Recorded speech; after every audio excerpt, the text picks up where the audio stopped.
Ffeinal cwpan merched dan ddeunaw ysgolion Cymru. Roedd hi'n bnawn hanesyddol i Ysgol Gyfun Gymraeg Bro Myrddin ac Ysgol Glan Clwyd.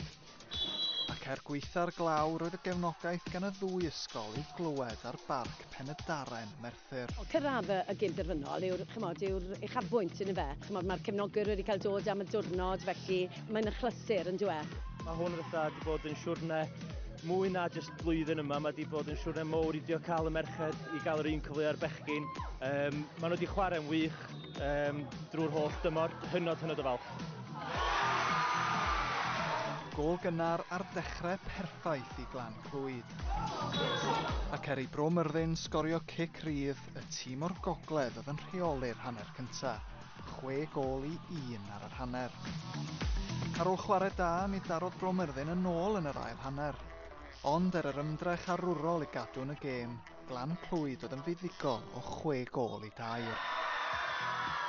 Fod cwpan ysgolion merched wedi bodoli ar gyfer oedrannau fel dan 15 yn y gorffennol, dyma'r tro cyntaf gysadleuaeth gael ei chynnal ar gyfer dan 19.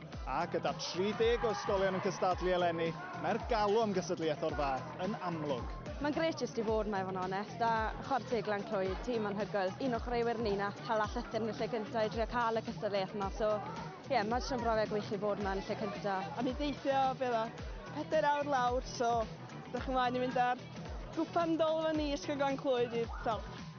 Ar ôl misoedd o waith caled, Glan Clwyd yn enillwyr heiddiannol felly. A'r cyntaf o nifer o ysgolion fydd yn cystadlu am y fraint o godi'r gwpan.